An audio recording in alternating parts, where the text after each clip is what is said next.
Rhode Island, Tammy Reese, also joined by Honey Carr and Inez DeBroy. What we'll do is we'll start off with opening regards from Coach, then we'll open up to the floor for questions for Honey or Inez, and then we'll open up to questions for Coach after we release Honey and Inez. So Coach, get us started. Thank you so much. First and foremost, I want to give a huge congratulations to George Washington and the job Doug has done over the last 2 weeks. It is not easy being faced with that, not only him, but the players. They represented the university in an amazing way. They caught us last week, a couple days ago, and, on our home floor, and it hurt a lot. And I think from that loss, our team really grew in the fact that we got really caught up in, every possession affected us. If we missed a shot or if we missed a rebound or if we fouled, it really took us down. We couldn't be a goldfish. We didn't have a 6-second memory, and we really let everything compound. But today was a different story. We stayed in the moment. We stayed locked in. And there were no roles today for any of our players. If one was a shooter or a rebounder, you would never know it because your role was, on any given possession, you do what the team needed for you to do to win the game, for the name on the front of your jersey. And I think every one of our players, including the kids that didn't get in the game, were really focused on that. It's the reason why we were able to hit all 3 game goals that we set for ourselves and why eventually we were able to grind that game out. Coach. We'll open up to questions now for Honey and Inez. Just state your name and affiliation. Chris Powell, Couch Coach. Congratulations on the win. Honey, your thoughts? You led the team with 12 points and 11 rebounds. What was your approach to controlling the board and also just making an impact in the interior? I think for me, just keeping the main thing, and just at the end of the day, defense and rebounding was the main thing for us coming back from the last game against George Washington. So I think we kept the main thing, and my teammates and my coaches kind of keep me in that bubble and keep me in that, focus. And I think that's how we just, got the win. Bob Flynn with the Providence Journal. Either one of the players, did you make any adjustments from the last game, just 5 days ago? Or was it just, I know you didn't shoot well that last game, but were there any other adjustments?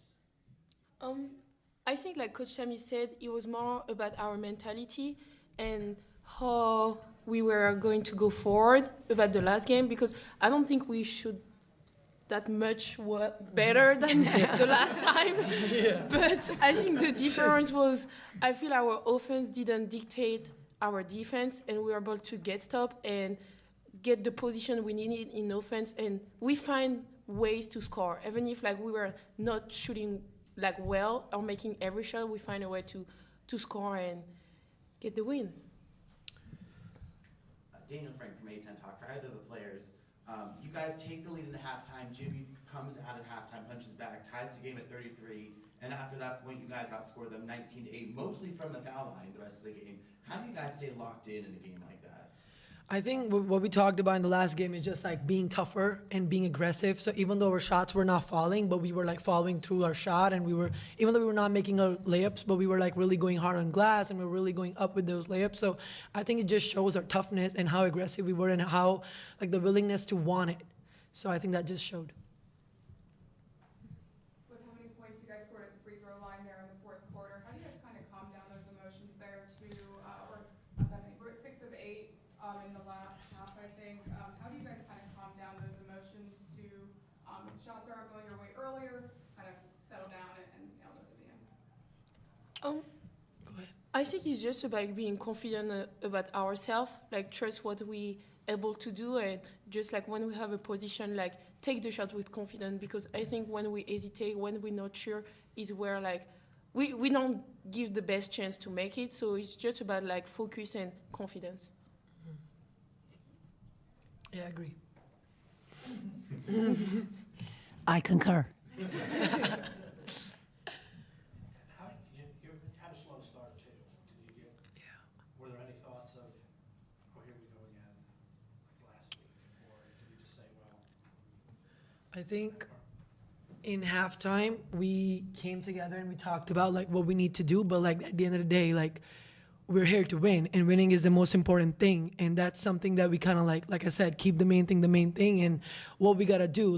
at the end of the day, if I can't score, I got to go get rebound. If I can't rebound, I got to box out. I got to guard with no fouling. So I think those little things go in that, winning what we, did today together. So I think that was for me. Any other questions for Honey or Inez? Thank you, ladies, for joining us. Thank you, guys. Thank you. Good job, ladies. We'll open it up now to questions for Coach Reese. Chris Powell, Couch Coach Live. Congratulations on the win, Coach. What's your thoughts on the team defensively in the fourth quarter, only holding to 2 field goals and also 18% shooting? Again, we talked a lot about, we did not defend at our place last week. We did not. We let our offense get in our brains and our head, and it just took our energy. And it can't do that. Not with a team, and we're not offensively blessed. We don't shoot the ball like Richmond. We're not the best offensive team in the league, but we are a very good defensive team. So trying to tell them mentally, keep the main thing, as you'll hear Honey say a lot, is we win games when we defend and rebound. And the difference today, they did that. They stayed locked in. No matter how they were shooting, no matter what happened, they stayed locked into, if I keep crashing the glass and they keep fouling us, I'll eventually get to the free throw line, and now I can see the ball go through the hoop. Finding other ways to generate offense, not just shooting, but there's other ways getting to the free throw line. We did make an adjustment. We pressed a little bit more from the jump of the game. We threw the 55 on from jump. We didn't let them come down and dictate the pace. So at our place, they came down, they used the whole shot clock, they grind it out, they score with 4 seconds to go, and they did it multiple times. So today we said, no, from jump, we're gonna run and jump them for the whole game, sporadically. Make them think a little bit, make them take some quick shots, maybe not get the ball to exactly where they want to get the ball. And so, again, we did a lot of different things to find a way to score enough. But when we defend and you hold a team under 50, you better win the basketball game. And we did. You look at where you guys are at free throw attempts, bottom of the conference, probably bottom in NCAA. How surprised were you that the game came down to that today? And then does that reinforce any messages that you give at practice? I know every team shoots free throws, but how consistent are you in the message of that could win or lose games for us? Well, they know. I was shocked because you'll never see that stat for us. We will never shoot more free throws than our opponent. We just don't. There was a game, I don't think we even went to the line one time. I've never seen it. And so, Candy, I'm not picking on the refs. I'm saying that could say we're not aggressive. And that tells my team I knew we were aggressive today. When the shots weren't falling, we were pounding the glass, making them foul us, or getting to the rim. We missed a lot of bunnies today, but we got fouled because we didn't settle for just chucking up three-point shots or settle like we did in the first half. And when you do that, again, that can get you generated. And I thought going to the free throw line was a key for us today offensively. It's why we saw the ball go through the hoop. Maybe it gave a better impact for rebounding and defense. So, but that's a stat that, I love to, as a coach, you love to see that, especially when you never get more attempts than your opponent. So, our keys to the game, so you all know, was take care of the basketball. It's always less than 12. 6 is a season low for us. 6 turnovers is a season low. We turn them over 18 times. That's a plus 12. O boards we always do. So you see the rebounds, 18 offensive rebounds to their 14. That's another plus 4. So now we're getting more shots than them, even though we didn't shoot the ball well. And then you add our defense, hold them under 50. We hit all 3 game goals today. When we do 2 of 3, we always win. When we do 1 of 3 or 0 of 3, like we did against G-Dub last game, we don't win basketball games. So that's what I'm most proud of. The team was locked in to our game plan, and they executed it for 40 minutes. What does it say about the resiliency of the team to be able to have that quick of a mindset? You dropped the game to GW at the end of the season, come back and win today. What does it say about resiliency and the commitment to just the consistency that you saw today? It's really easy after you drop 2 games and you drop the 3 seed and you drop the double bye and, it's very deflating. And that falls on me as a coach. I can beat them up. I can make them feel real bad about themselves. And then we come in here and we lay an egg and my kids quit. My girls quit. So it was build them back up. They got to feel confident. And it's okay. We've got to battle through this adversity, but it says a lot about their character and who they are as people. I tell them the worst thing you can do is ever quit and give up. It's the worst thing. I don't care if we played our buns off today, I won't swear, and we lost. But they gave me everything they had in the coaching staff in our university. I don't care. You just never quit. And they didn't let that deflation kill them. They didn't. They reset. It's a new season. They believed. We had 2 good days of practice, great energy, great attitude, and that's what I'm really, really proud of, is they showed up ready to compete to win and not throw in the hat and lay down. And, as a coach, that's the best gift you can get from your team. In the third quarter, you went 0 for 15 from the field, yet you increased your lead from 2 points to 5. How often have you done that? We probably have done it a few times this season because we defend, and there's been times where maybe we've scored 2 points in a quarter or 4. We've had quarters like that, and we've lost a lot of games that way. We have, especially in the non-conference, where especially the third quarters, we come out and we cannot score. And we also then don't defend and rebound, and we drop games we should win. And so, you don't see it very often. You don't. But again, we hang our hat on defense and rebounding. We're not built as this great offensive team. When we get offensive output, like we did last time we played St. Joe's, it was the best we've ever shot the ball. It was, I think, one of the highest point totals against a quality team. And so we have to defend and rebound to even be in the game. But if we can score with someone, we can beat them. And so our team is skewed that way. We can lose to anybody, and we've proven that.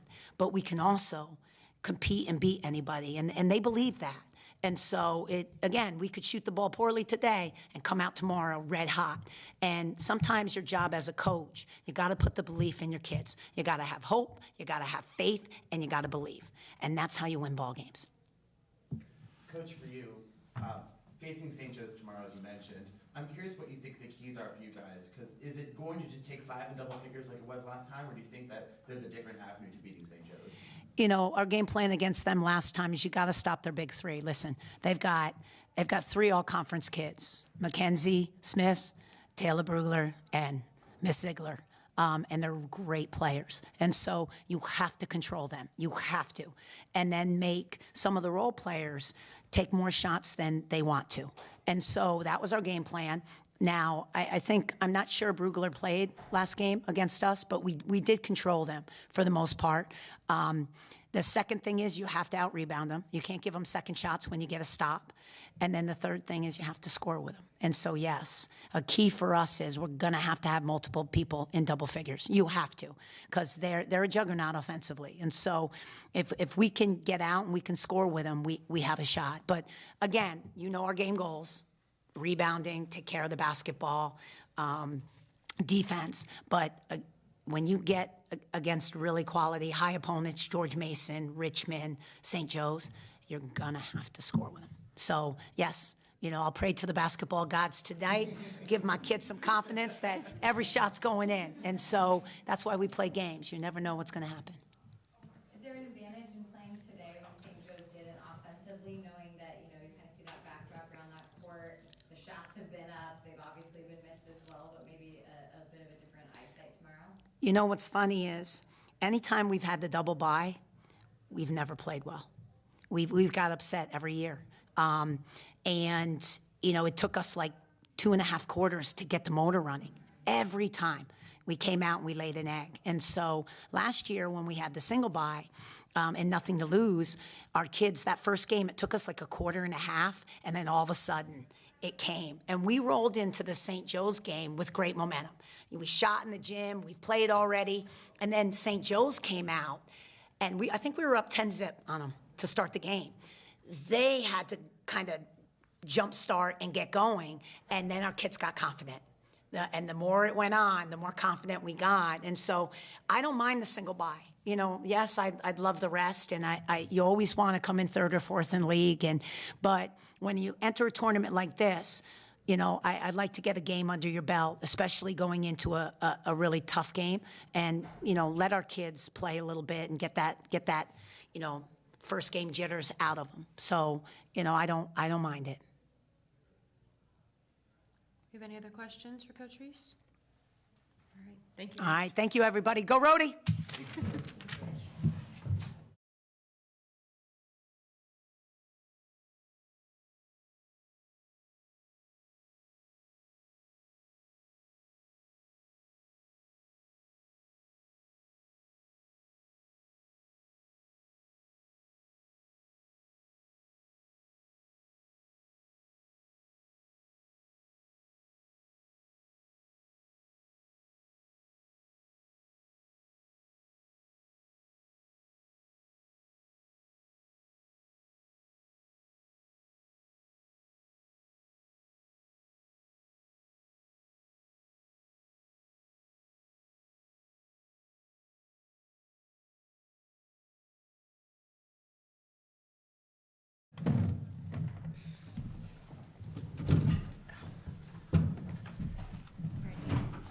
Thank you all again for joining us. I'm up here with head coach for George Washington, Doug Novak. I'm also joined by Kamari Sims and Michaela Andrews. We'll open it up for our opening statement with Coach. Then we'll take questions for Kamari and Michaela. We'll release them and then take questions for Coach as well.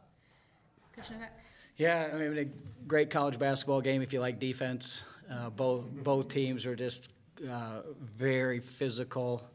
You know, unfortunate that we just didn't get to the line enough, and sometimes it's just the luck of the draw in terms of fouls being called, fouls not being called. But you know, they go 26 times, and we're one of the best at getting to the line, and so they must have been really good at not fouling, because we weren't able to capitalize from that foul line like we should. But credit to them, because I thought when we went there just a few days ago, we kind of did what they did to us. And the game was called maybe a little bit different, so they let teams play.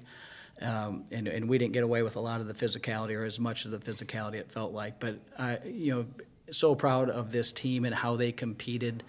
And hats off to Rhode Island, because I thought they responded really well after we went to their place and surprised them by beating them. So both teams, fantastic job in a different way. So not a beautiful offensive execution game by anybody, but you know, sometimes it's about just being tough and gritty this time of year, and I thought both teams were, and they just made a few more plays down the stretch to win that game. Gosh. We'll open up to questions for Kamari and Michaela, and just state your name and affiliation. Daniel from A10 Talk. I'm curious for you guys what the last few weeks have been. You obviously had, not the season you may have wanted to, but you come back and it almost becomes like a new season. You guys go 500 in that new season. I mean, yeah, we, a lot of ups and downs throughout the season, but I think we finished on an up. Like, we were playing our best basketball around towards the end of February into March, and I couldn't be more proud of this team. Any more questions? Kamari, for you, coming off the bench, you tried to close the gap coming into the second half.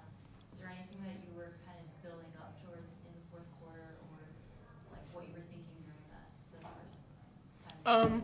Coming off the bench, you kind of get to see how the game is being played a little bit. I knew that in the first game we played them, last week? We killed them in the post, so I put an emphasis on that. But I really just wanted to come in and give my team a push, try to get a run going, get some stops going. Yeah. What was kind of, you guys played each other to end the regular season. What was some lessons that you guys learned from that game that was, I know maybe the results you guys didn't want today, but that you were able to take into here? How helpful is it maybe to see them right before the end of the season? One of the things that we learned from last game is that if we out-rebound them, then that gives us a better chance at winning the game. And like Kamari said, we really dominated in the post last game, so we tried to emphasize that as well. And yeah, just boxing out and playing hard. Any other questions for Kamari and Michaela? Ladies, thank you all for joining us. Thank you. We'll open it up to questions now for Coach Novak. Right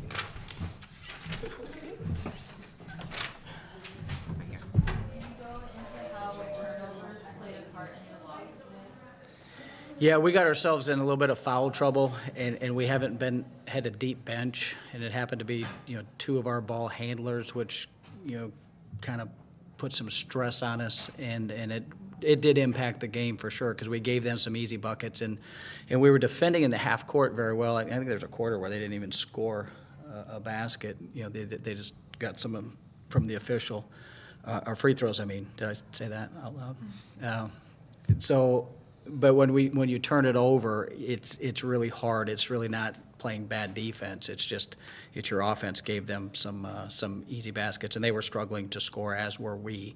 So I thought that was crucial. And they have some really quick guards, and their depth is pretty good. That's a pretty good college basketball team that can go deep into this tournament, obviously, with the talent and quickness. And we just weren't quite as deep, and we don't have probably as many guards to handle it. And then we started getting a little bit too compressed. And the more people you have up versus a press, the worse it is for the offense. And so our goal was to stretch that floor, but we kept on coming forward. And so when a good defensive team smells that, it's like a shark, and then they're just on top of you. Then we got a timeout, we got it stretched a little bit, and then we were able to handle it a little bit better. But that foul trouble did hurt us a little bit, just in terms of we had to have some different people handling the ball. You guys shot 53.8% from the field in the first quarter, and then kind of struggled a little bit as the game went on. Yeah. What adjustments or what specifically did you see from Rhode Island that was making it so difficult to Yeah, none really, and that's not to discredit their defense. I liked, they were out there pressuring a little bit, and again, we just played, and we don't play a lot of players, so maybe a little bit of fatigue, but I don't think so. And so I like the ones where we got to the rim, but starting out, even though those numbers were good, I knew it wasn't good, just in terms of we weren't moving the ball enough. Not enough people were touching it. The ball has energy. We need to move them side to side to get them a little bit tired. And so while some of those shots go in, you also know the percentages is that we cannot live like this.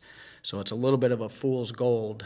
And then sure enough, it kind of came down a little bit in that second quarter. But, it's basically a tie game going into half. And I thought we were going to be able to play into it a little bit. But then, again, we got a foul, and we kind of mixing up our rotation. But the ball just didn't move quite as smoothly as it would have yesterday.